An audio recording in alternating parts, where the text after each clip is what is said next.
Welcome to the Collecting Keys Real Estate Investing Podcast with your host, Mike DeHaan and Dan Austin. From wins, losses, horror stories, and tactics for optimizing your business, Mike and Dan take a real, uncensored deep dive into the ins and outs of running a full-time real estate investment and wholesaling business. What's going on, guys? On this episode of the Collecting Keys podcast, it is another episode of the Mike and Dan show. We were actually supposed to have an interview, but the guy stood us up. So now we're doing our business update show for you guys. So either way, it's been, things are definitely starting to move again, though. Aside from my freaking rental properties, which I just spent the entire weekend dealing with. And I think it's just Oh, no, man. You had to do some work on the weekend? I know. I had to do work, period. No. Yeah. It's just like the testament of like how difficult it is to like find good people for literally anything, honestly. Because, oh my goodness, especially property management. Public service announcements. This might be a vent on property managers. Yeah, honestly, because it's been outrageous. Like we brought on this group that was, I would say, like relatively highly regarded in the area, and we brought them on in August. And my goal with having them take over my personal rentals was I wanted them to be able to manage these properties while I traveled, and ideally I wanted them to be able to get it rented out while I was gone in Africa for a freaking month. I figured that was plenty of time to get these properties rented. So it's your first mistake. So I went on my trip, through all of September. I was gone, came back, weren't rented yet. Touch base with her, and I was like, hey, what's the deal? She's like, yeah, it's just been really hard. Market's turning, they're higher price point properties, all that sort of stuff. And I was like, okay, you've been doing this for a while. I'll trust you, whatever. Now here we are at the end of October, right? When we're recording this is October 25th. So it's been 2 full months. These properties have been vacant, which is outrageous. Even in this market, It is more competitive. Like 2 months does not make sense. So I went by the properties and just basically make sure that everything was still good and no one had like broken in or there was no squatters or anything. They've been empty for 2 months. And I was in there and I was like, there's no fucking way that these haven't been rented yet. It's like best neighborhood in town. Like I've owned these places forever. Right. They've always been super easy to rent. So I was like, screw it. I'm going to take some quick pictures while I'm here. I'm going to go list them online myself and just see what happens. That was Saturday afternoon at 2 p.m. I collected my first deposit from a new tenant. Sunday night, I collected my second deposit and first month rent and everything from someone yesterday on Monday. And they are actually moving in today because they were like a young couple. They make good money. They want to get out of their parents' house. It took me less than 36 hours to have both these places rented for when I listed them. Like, what is that, dude? I can assure you too that the market is not turning. No. They're not that high of price point properties. Actually, when you told me what you're listing them for, it's not that crazy. We have properties that like are not in great areas that list for close to that. Yeah. And so it's like that just doesn't align with it. No, it makes. That's just crazy. It's just crazy, right? And it's just showing a poor system, poor process. And then here's the problem with property managers. I think you're gonna find this anywhere is they don't really give a shit about your properties at the end of the day. No. Like they have 50 other properties they're managing. If yours aren't rented, it's just another like line item on their list that they probably don't even think about on a regular basis. Even though they're not getting paid for it, it's like, so what? They're getting paid for 40 out of the 50 that they manage. So they're making, they're making ends meet. They're getting their paycheck. And they're just like, they're people that. Well, and it's a business of upcharges, right? Yeah. And so, like, hey, we're gonna bill out our handyman to you at 80. It costs us, 60. We're going to bill out these subs at X amount of dollars, 10% or 20% margin on everything that they're doing. So the rent collection's a good piece of it, right? It's easy money for them, but it's not the only way that they're making money. And let's be honest, most property managers, at least in the markets we operate in, are not sophisticated. Mm-hmm. They are maybe some savvy real estate brokers, most of them, because you have to be a broker in the state of Washington to be a PM, that had a few rental properties and like, what would be a great idea is if I could start a property management company and then other people could pay for me to manage my properties. Yeah. And then that's how they start. And then they go and use some, software that they barely know how to use. They go and hire a property manager to work below them because they don't want to do the work because it's not the best work. It's kind of like a lot of task-based bullshit, and you have to have a good system of scheduling and keeping on top of things. And the next thing you know, It's a shitty system, and their properties are well taken care of, but everybody else's they're managing are mediocre. And you can't go anywhere else because the next guy down the road is going to charge you the same amount, and it's going to be just as shitty service. Yeah, I know it's such a challenging thing. 'Cause I don't know what the solution is, right? Because I don't know if this is exclusively a Spokane problem. I mean, it's small market, like it could be, but there's other people. You have people like David Green out there who say like, don't ever manage your own properties. You're not an expert at that. Find an expert property manager to do it for you. I can now tell you that I am more of an expert than a property manager. Than these several property management companies that we've tried to work with. Right. Honestly. I agree. And it's not that hard to like know that, Zillow is a good place to find people. Yeah. Facebook Marketplace works too, right? Mm-hmm. There's just different easy ways to post things. And anytime it's a little extra work, that's the thing is like, it's an employee typically doing it, and it's an employee working on things that aren't theirs, that they don't generally understand the financial liability you're carrying.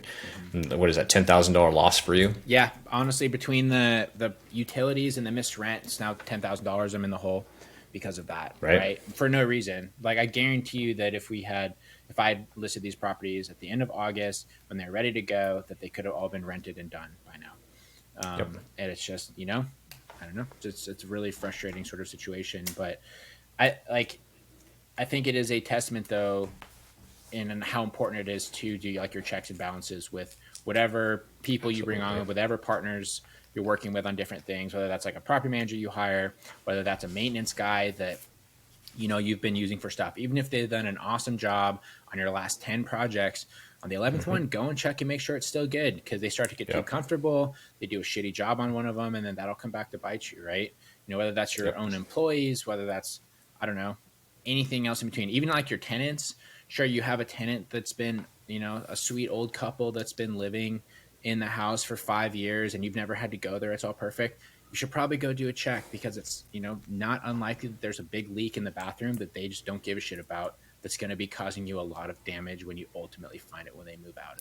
When you go to turn it, yeah. It's there's a reason why, especially even on the commercial side of things, why anybody that has properties under management, they're always talking about, well, you got to manage your property manager. Mm-hmm. These are people with 10,000 doors and like very large property management companies that are nationally based property management companies, and you still got to manage them. Yeah. It's just what it comes down to. And I think it's what you just said actually is even more valuable, is which we have found in most venues of this industry, is eventually people will take advantage of you. Absolutely. I mean, I don't know what it is. They just will. Tenants, contractors, employees, at some point, if you give them enough rope, and I'm not being cynical, I'm just being, this is complete experience, and we've done it time and time again. Eventually they will take advantage of you. A lot of times you can steer that shit back on course and be like, haha, gotcha, we're not doing that one, that's not going to work. But a lot of times also it's just like, it's a lost cause at that point. Once they've taken advantage of you, the trust is lost, and quite frankly, you don't want them to stick around anyways. Yeah, absolutely. I mean, I can even say that as previously have been an employee, I've definitely done that with people. It's like, taking advantage of people. Well, it's like, you're going to let me leave 15 minutes early one Friday. Well, then I'm going to start trying that every Friday. It's right. Like we got free lunch on like this day. Like I'm going to kind of start to expect that every time, and then it becomes an issue if it's not there all of a sudden. So I don't know. It's just, it's one of those things. Ultimately, what it comes down to, you care about your stuff more than anyone else does, and no matter what you do, no one will ever care about your stuff as much as you. No. And don't be afraid to make sure people know you care about it. Correct. Exactly. I mean, you immediately solved your problem. Yeah, I did. I know, right? And it's one of you went and said, sorry, not working, bye. Yeah, and that's literally what I did. Yeah, I got them leased up, and as soon as I had it all confirmed, I sent her an email. I said, hey, listen, I don't need you on this property anymore. Thanks so much. See you later. And then she sent the thing back and was really upset about it and embarrassed, whatever. And it's like, sucks. I don't know what to tell you. Yeah. But, hey. Yeah. Well, that's the thing, is you get a chance, right? Mm-hmm. Yeah. And you gave her 2 months of rope. Yep. And you believed, you trusted. Mm-hmm. Then you went to verify, and there was no trust after that. Yeah, that's true. Yeah, trust but verify. Yeah, that stinks. You should have I would have leased your places for 10 G's for you while you're gone. You might as well have just given me 10 grand. Yeah, right. Honestly, you would have been in the same spot. Yeah, no kidding. And you wouldn't have had to do any of the work yourself. Yeah, that's true. Yeah, like a leasing fee. I was actually thinking though, niche business model. This is something that we could probably systematize, because this is the problem with property management. It seems like, is the placing. So it was even other people I've talked to recently that have different product management companies and they're not finding tenants. I just proved that it's very easy to find tenants very quickly if you're doing it correctly. Right. Why don't we start like a leasing company that we just charge people like half a month's rent and it's purely just transactional? Then they can manage it themselves. That's honestly like a good idea. I don't know if for me if the leasing would be more valuable or the actual management piece. Because I don't necessarily want to do either of those, but the leasing, what you proved is that it's not that bad. And you and me, I don't know between all the properties we've like leased up if we've ever picked a person we weren't happy with. I don't think so. I don't think so. I right? mean, like with the different. We've tenants. never had to evict anybody that we placed. We've never had to like deal with just incessant problems or nuisance issues, or if we placed a person, like we haven't done that. We're a pretty good judge of character. We set our units up properly the way we want it. So like that leasing piece, other than like having to set up showings, which I think you could get over, is actually the part that probably benefits us the most. But the repairs, taking the phone calls, the rent collection, the management of the P&L, all of that, I'll pay somebody to do that. Yeah, well, that's us because we have a lot of units. What I'm thinking about is the people that have 2 to 3 units that are like, man, I can't believe I'm paying a property manager to just like collect rent. We go and lease it for them, and then they can deal with those problems themselves. But when we have like 48, whatever like a ton of stuff. So like that becomes a full-time task is to manage those on a monthly basis. But a lot of people don't need that. But they're still sitting there with empty properties, all pissed off because their property manager they don't want to pay in the first place is not leasing 2 of their 3 units that they own. Yeah, that's true. So anyway, side tangent there. I'm sure there's a play there that we could figure out. Somebody listening, start that business for us and we'll use it. It's called a leasing agent. Other places have it. It just doesn't exist here.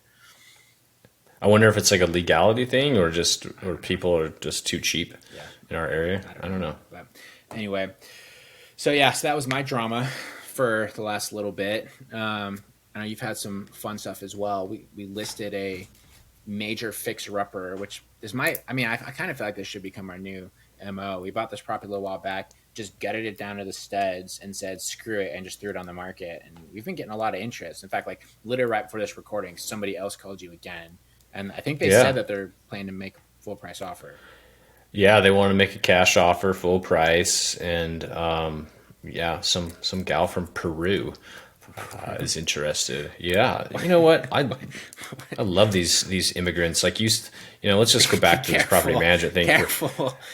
No, let's go back to this property management thing. You one of the people you lease to are a Ukrainian couple that fled a war-torn country, already have 2 high-paying jobs and saved up $30,000 in their bank account, being in the U.S. for a year. Yeah, and so that was the people one of the people I rented them to. She works for pharmacy. And he's in construction, and they're living with her parents right now because they left Ukraine to come here when the conflict started. I guess it was right before the conflict started, actually, with Russia.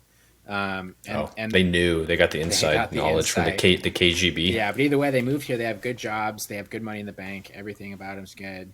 But then there's still no jobs for everyone else, apparently. That's a right complaint. And so I've got this gal who's obviously, she told me as much on the phone that she's immigrating from Peru and that they want to buy this place and renovate it. Yeah. It's like, awesome, get after it, do it. Let's make it happen. Absolutely. At all cost, make things happen. I mean, Jesus. Anyways, back on topic here. We've got a lot of traffic on it. It's kind of funny. There's also just a ton of tire kickers that think they're investors or want to be investors, and nothing wrong with that. You got to start somewhere. But man, such a waste of time on my part, Oh yeah. Like I had these like people that they want to know the history of the property. I'm like, I don't know. I've been in it one time. Yeah. What else do you want to know? I own it, but they're like, there's like an emotional piece to it, or they think that somehow the deal depends on the history of the ownership of it, but it really doesn't. Walk the property, look at what you see in front of you and use the data to make that decision. Not because we've only owned it for a year, not because the county record is incorrect on how much we paid for it, not because of all these other things. Like that doesn't matter. What matters is what's in front of you right now and what you can do to make it profitable. Yeah, well, I think that's the amateur level of like looking for motivation, right? It's kind of like how we coach our guys to build relationships with the seller to try and find rapport. That's the amateur level of it because they're like thinking, oh, it's a distressed property. These guys bought it last year and they're just listing it. They must have some sort of problem. Let's just Right. it. Oh yeah. Really, we're just like, I don't know. I don't want to do it. I would rather take the money out and go put it towards like anything else at this point, just because it's like, Yeah, and I've told that story over and over again, and they want to know what that distress is. They're like, did you guys uncover something? And I'm like, No. go walk it. I was like, there's no lockbox. Just open the door. It's empty. Yeah, like, it's, right. like just walk in and walk it. Tell me what you think. I was like, I'm not an expert, but you see what I see. Yeah. So yeah, that's just a little vent on my part. But yeah, a lot of traction there. I think we're gonna do all right on it. That's a fun deal that we should do like a full on deep dive when this thing's all clear. Hopefully we sell both, but we bought both of them on seller financing, and we don't want to give the previous owner his money back because it's a 0% interest note that was negotiated, which is so valuable to us. Yeah. And so that's kind of our rationale behind selling it as well, is that we have access to the 0% debt that the guy does not want back. He wants us to keep. And so we have sort of looked at the velocity of our money in different scenarios and said that our best case would be to sell these properties, get his 0% debt money, and roll that into either our own hard money lending that we do, or go and put that into we have a couple other properties that we have like second positions on with other investors that have interest. So it's like, well, what if we just go and like take their 0% debt and go and take over some of that debt, and then we give those people their money back? Then our ROI on those properties will be significantly higher. And especially because these little properties, like, they need work, they need some, they need like a decent amount of cash to go into them, and we're happy to do it. But it just comes down to time spent there versus rolling that 0% debt over to something else. The ROI will be significantly higher. Yeah, and so say we drop $30,000 renovating a unit that we can't really get out. Like, we could kind of refinance it, but the guy still wouldn't want his money back, and then it would just be we'd be breaking up the loan he gave us to reposition it somewhere else, and it wouldn't be the full thing. So it's like, what if we can just get that full dollar amount at 0% interest and put it anywhere else? And then I'll obviously shave off some pretty decent, almost 6-figure profits selling both these together. Yeah. So, it's been interesting, and anything creative like that you can do right now is definitely the way to go when you're looking at acquiring assets. I mean, I was even thinking about this yesterday. A lot of the ways that we're pursuing a lot of these deals, they're really, especially with the cost of marketing right now, there really is no reason that we shouldn't be heavily pursuing subject to, and then like raising money for down payments if it gets excessive on stuff, and the deal still makes sense. Because like even right now as like a rental, if we can get a partner that's willing to bring in like, let's say, a $50,000 down payment to be a part owner on the deal, but we're able to secure debt at like 4%, and it's going to cash flow super strongly, as opposed to having to go and like buy hard money and then refinance out into like 8% interest long-term debt, something like that. The total costs associated just with the current condition of the market don't make sense. Absolutely. And the thing too, like there's some margin to be made as well. Like if you don't want to hold the property, or you can't raise the money, but you can get it at a good sub two with like little to no down, you can wholesale that either on margin of the interest rate or just for a down payment fee. So maybe you want to collect 10, 15, 20 or more on a down payment fee right away, or say you negotiate, which we've easily been able to negotiate recently, 2% interest rates, and you go and flip that to somebody at 5%. Now you made 3% margin on that. That's monthly cash flow coming in, trickling in, that you could easily do yourself, create yourself. Let's just rehash that really quick, because you said that kind of fast. So basically what you're saying is, what you can do is you can get a seller finance agreement with someone where you're going to buy their property with debt at 2%, and then you can sell it to somebody with the debt at 5%, and you can make work into the note that's going to be done by a note servicer that you're going to set up as the wholesaler. You can make reoccurring income on the difference between that 5% debt payment and that 2% debt payment. Yes, which is what banks do kind of in a way. Yeah, that's ninja stuff. So I know a couple people locally that have actually done really well with that in the past. I don't think we've had the gusto to get a deal like that done quite yet. Well, we've had some, but we actually canceled the contracts on a couple of them, not in our home market, but just because we're like, the one we canceled was going to be like, what, $500 a month to us? Yeah. Oh yeah. And we were both like, honestly, dude, like, I'll forget about this one. And then when it's time to refi out of this, like, we'll be like scrambling. So we literally just didn't do it because it was such a one-off in a different market in the Midwest that we decided not to go through with it, even though it was $500 a month on margin plus a down payment. But we were just like, gosh, if we forget about it, which you have too much going on, and I know that sounds stupid, but like it would be easy to forget about something like that. Yeah, well, this is in Chicago too, and we didn't necessarily know that market, and then also too, stuff was getting kind of weird with like our local partner over there, so we wouldn't necessarily have someone to rely on over the next 5 years. Exactly, that was a big part of it. So we were just decided to kill it, but so, anyways, either way, our marketing's still ticking. We're starting to have a lot more like seller inquiries come in, especially in some of our markets that we've dropped into recently. Stuff is going insane.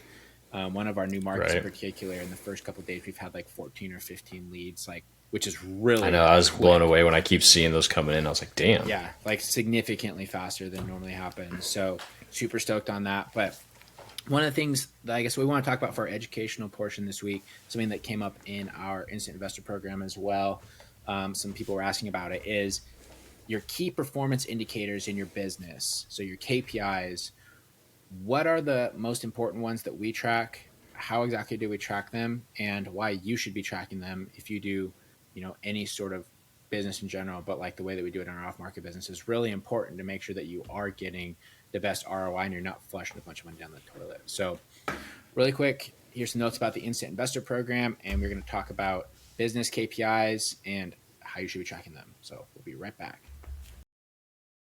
The Instant Investor Program is our 12-week group coaching program, which includes a self-driven course and access to our private investor community. We will take you through the full process of how we find our leads, how we market, how we do our sales and follow-up, and how we determine the best strategy for every opportunity that comes our way. On top of that, you will also join a community of other like-minded investors nationwide that are all marching towards the same goals, and you will have direct access to Dan and myself so you can continue learning and growing with us as we continue to adapt and grow our business. So whether you're a new investor or already established, our systems can help take you to the next level. So if you think you might be a good fit, go to theinstantinvestorprogram.com and schedule a call, and we can have you talking to motivated leads in as little as 2 weeks. All right, so key performance indicators, or KPIs, as people will say, they are basically the report card for your business. And it is so important that you know what those metrics need to be, those metrics that you need to monitor for your business, so that you know if you're actually performing, and then you'll also know where you're kind of like wasting money and where you can be improving, right?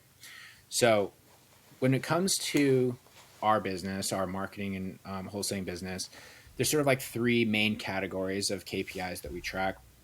So the first one is how the different kinds of marketing are performing. So basically our direct mail, our cold calling, how all those things are performing, which lists that we market to are producing the most deals. And then lastly, the last KPI that we monitor is how often leads in our system are being followed up with. And those are kind of like the core sort of categories that we get into. And what that does is it basically allows us to fully view our marketing picture, right, in terms of the kinds of marketing and who we're marketing to that are most effective. And it also allows us to very quickly review the efficiency of our sales team to make sure that they are actually doing what they're supposed to be doing, and they're nurturing the leads that we do pay good money to get. So I can keep going if you want, Dan. Do you have anything you want to chime in on that or add that before I get I'm freaking blank faced right now. What did you say? What was the first one you said? I know. What was the first one? To be fair, I do run this side of the business for the most part. This is like the back office side while Dan's out there, keeping our contractors in shape and make sure they're doing what they need to be doing. So the very first one, I'll say this is the most important one that people should start with. And that is the total return on marketing for the different kinds of marketing that you're doing.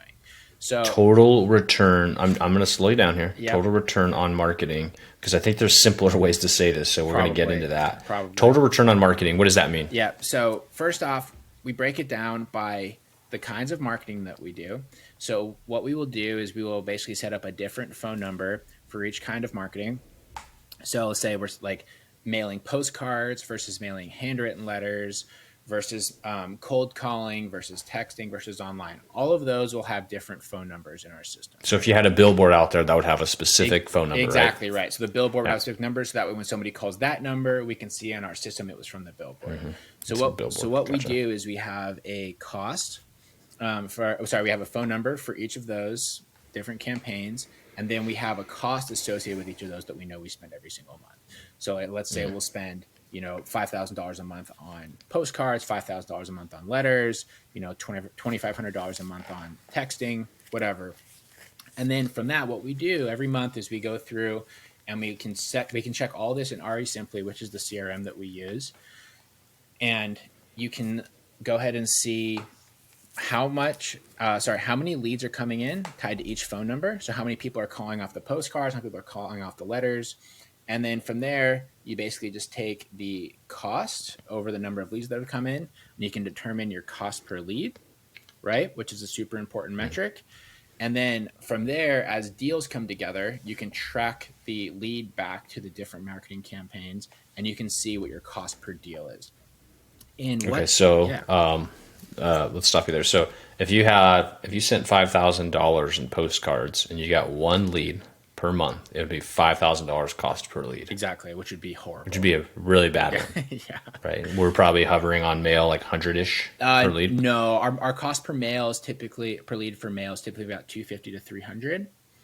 Our cost, I feel like it used to be lower. It did used to be lower for sure. Yeah. So kind of last year, I think our peak, we were getting it down to like 140, 150. Right. It has definitely creeped up a little bit.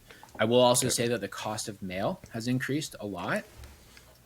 So basically our cost per piece has increased a lot. So usually about 250 to 300. Our cost per lead for texting is down closer to like 140, 150. So we get more leads for cheaper on that. Okay. But that doesn't necessarily mean that texting is better than direct mail, right? Because that's why it's very important to follow your leads down and actually know how many of your closed deals are tied to each campaign. Because what we've come to find is although our cost per lead is higher for direct mail compared to, say, texting, our cost per deal is significantly lower, right? And this is one of the reasons that we stopped doing cold calling a while back. Because, so like, for example, our average cost per deal overall right now is sitting at about $3,700, okay, $3,700. When it comes to mail, that amount is closer to $3,100. So it's about $600 cheaper. And when it comes to texting, it's closer to about $4,100 right now, right? So it's over $4,000. Okay. And what we used to do is when we would first start doing cold calling, we'd be like, sweet, these cold callers are crushing it. They're getting tons of leads. I think our cost per lead was like $60. And it feels like it's like chaotic, right? It feels good. And when you feel chaotic in sales, it feels good because there's just calls coming in, calls going out. Yeah. People are stressed out. Like that feels good. Exactly, right? You feel like you're productive. But after 4 months of our most recent cold calling campaign we did, we found that our cost per deal for the cold callers was like $8,000, right? So like it was so far off. But if we looked at where the work was going with our team, it was all going towards managing those cold calling leads. And one of the reasons this is so important to track is because it's so easy to look at the leads that you got from cold calling versus the leads you got from direct mail and be like, direct mail sucks. Like I don't get nearly as many opportunities from that. And if you look at the front end of it, you're right. But if you look at your total ROI and the number of deals closed per deal, I'm guessing you're wrong if you've actually tried both with real consistency. Yeah. And to calculate that, you're bringing up the term campaign. So you're saying because like the way I hear it, like when we do these things, I say, okay, so we spent $5,000 this month and we got this many leads. It was $250 per lead on direct mail. Yep. And then we got X amount of deals this month that we locked up, which gave us $3,700 per deal. So I think about it from that flow, but you're tying it to a campaign, which is typically a monthly campaign anyways, right? But it could be a different campaign based on the data you're pulling for different lists. Yeah. It could be a little bit, right? So we did that's how we do it by marketing type, right? And then how we do it. So some people, they will go and they will try to measure like different phone numbers for like people that are in bankruptcy versus people that are absentee owners, those sort of things. We kind of started that way, but it got messy, especially when you were mixing out of hand. Yeah, especially when you started mixing in different kinds of marketing. So you would have people that were in bankruptcy that were getting letters as well as postcards, as well as cold call and all that sort of stuff. And all of a sudden you're like, which one is actually effective? I don't know. And it ultimately came down to, as we started to scale our marketing, I cared more about what marketing is effective versus where exactly the deals are coming from, like what kinds of people. So whether it's like bankruptcy or absentee owner. Yeah, like honestly, I don't really care about that at this point because we've saturated our market. But when you're sort of starting, Well, and you're stacking data, so a lot of times it's crossover anyways, right? Exactly, yeah. But as you're sort of starting out, you'll definitely want to be a little bit more pointed with where you're going. But either way, I still recommend going by the marketing types for the different front end, I guess, if you're tracking. But then as you're going, you start to close deals. You want to be able to have a general idea about where deals are coming from, right? Like what kinds of people, because you could be spending an absolute fortune, let's say marketing to seniors, and then realize that there's no actual deals that are coming from seniors, right? So why are you spending that time? So how we do it is when we close a deal, I go back into our data, back into our database, and I see which lists those individuals were tied to. And then this is where it gets super unsexy. I literally just have a manual giant list where I go and I say, like, this was the address, this was the list that they came from, this was how much we got the contract for, this is how much we sold it for, this is how many days the negotiation took. And that way I can keep track of all of those metrics as well, so that we have a general understanding of, we get X number of deals per year from absentee owners, we get X number of deals per year from vacancies and all that sort of stuff. And not that I'm going to make any drastic decisions from that data, but it's really just looking out for patterns of like, okay, I've been marketing heavily to, people with, high equity looking for seller finance. I've marketed heavily for people that are seniors. I've been marketing heavily to people in, I don't know, what's another like random giant list that people do, like corporate owners, whatever. I'm not getting any deals from those. So why am I still wasting my time? Why are you not getting deals? Exactly. Are you getting leads and not deals? Is there something? Then that's where you got to start digging in, because if you're getting a lot of leads, say off of corporate owners, then but you're not closing them, you might want to go back and review your phone calls and say, maybe your sales guy or gal is not set up to pitch to these owners. Yeah. Same thing with seller financing and how you adjust to do those types of lists. And that's where you can really start digging in and improving your business. It's one thing to look at the KPIs and see you're doing poorly. It's another to figure out how you fix it. Yeah, exactly. Yeah. And if you're hearing all this and your face is just like melting, I have no idea what you're talking about. This is the perfect reason why you should reach out to us, talk about the Instant Investor Program. This is the kind of stuff that, as we cracked it and figured it out, allowed us to start scaling our system, because it was no longer just throwing spaghetti at the wall and seeing what stick. But it is allowing you to build a machine that has structure and intentionality. Is that a word? Behind it, so that you can appropriately predict what's going to work and what's not. Because the thing is, if you can know that your average cost per deal is, say, like $3,200, then that means that your expectation is that if you spend, say, $15,000 the next month, that you should get between 4 and 5 deals, right? Around 15,000 divided by 3,200, which would be just under 5, right? Yep. So by doing that, you can project how to grow your business, what to expect on revenue, and all that sort of stuff. So, which is what I love about forecasting, right? Is like, we look at how many leads you get, how many leads does it take to get an appointment, how many appointments do you need to get a deal? And so you can see mid-month, like I haven't even hit my appointments yet. There's no way I'm going to hit the amount of deals I plan to do. But also on the long-term forecasting, you can say, if I want to close X amount of deals, maybe it's 5 deals a month and your average is $15,000 a deal, you can back that into how many leads and how much money you need to spend. If it's $250 a lead, just multiply that by how many leads you need to get to that five closings a month. Exactly. Yep. So yeah, and it is. I can't imagine if you weren't tracking that, like how hard this would be. I mean, it'd be so stressful. Go back to our first year in business, and that's why it felt like it was a freaking nightmare, right? Because took us forever to figure this out. But yeah, it is super important. This is something that we work with a lot with Instant Investor folks, but especially recently as people are starting to get some traction, we've really started to help them dial in these processes. But so once you have your marketing figured out, though, this is super important when you're a small team. Maybe it's like you and like your business partner, like you and like one act manager, those sort of things.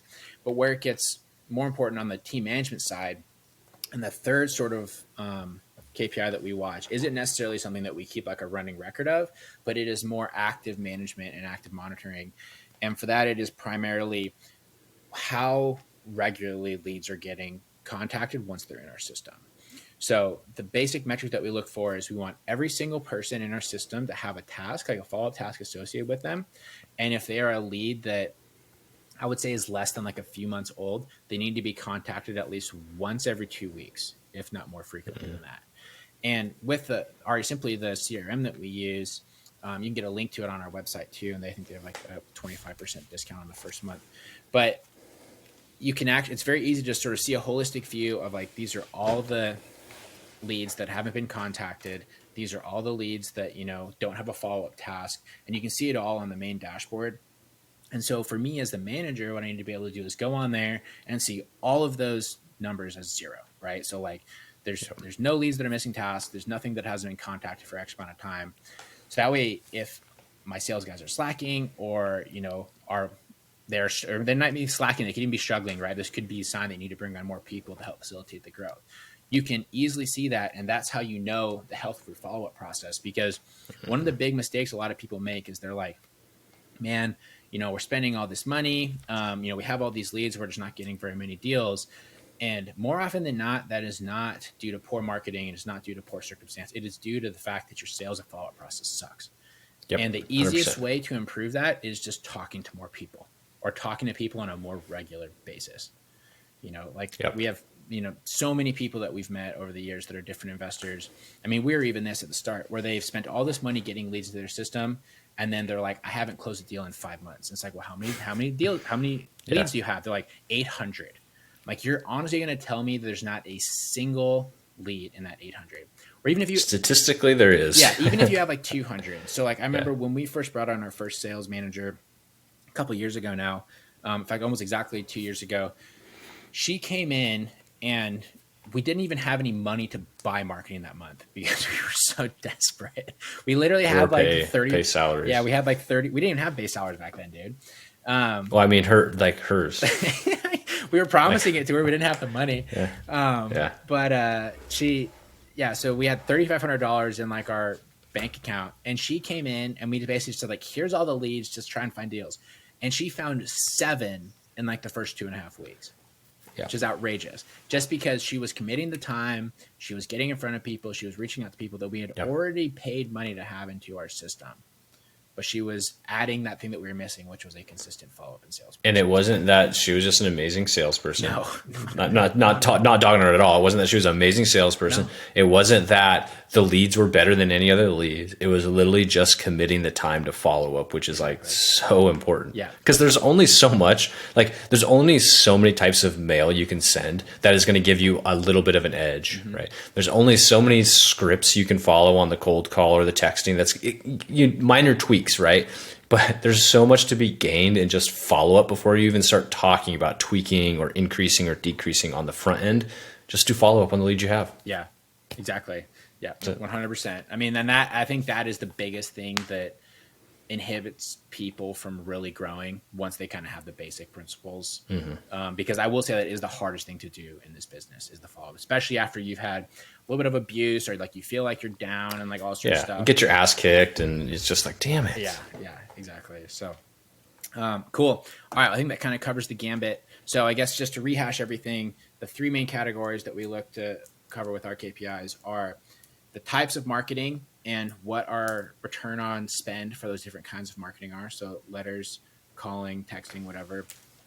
The lists that our deals come from, right? And that's deals, not leads. I don't really care if a bunch of, absentee owners call me, but we don't get any deals from them because they're all tire kickers, right?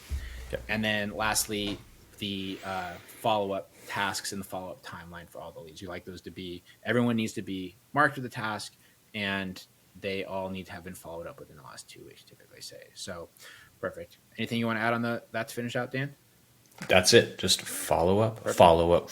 Yeah. I don't know what else to say. Fortune's in the follow-up, as they all say. Fortune's in the follow-up. Perfect.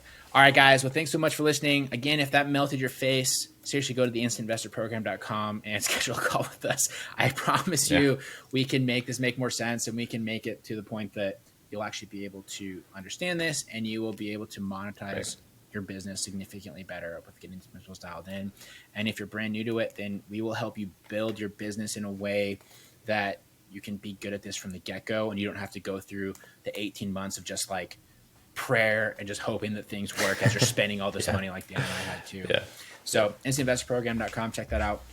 Besides that, guys, you can follow us on Instagram. I'm at Mike_invest. Dan is at InvestorManDan. If you enjoy the show even a little bit, please go subscribe to it and leave us a 5-star review and share it with anyone who has any interest in real estate or business or anything like that. And then aside from that, I think that's all we got. So take it away, Dan. See y'all next week. Oh, man, you used to have such good outros now. Yeah, I know. You have baby brain, dude. It's just crushing you, but that's all right. I don't know what to say, man. All right. I feel bad for myself. I'm sorry, guys. I'll do better. You heard it here first. Dan will do better. Thanks so much, everyone. Talk to you next week. Thanks for listening. Please leave us a review on iTunes or wherever you get your podcasts. And check us out at collectingkeyspodcast.com for tips and guides on starting your own real estate investment and wholesaling business.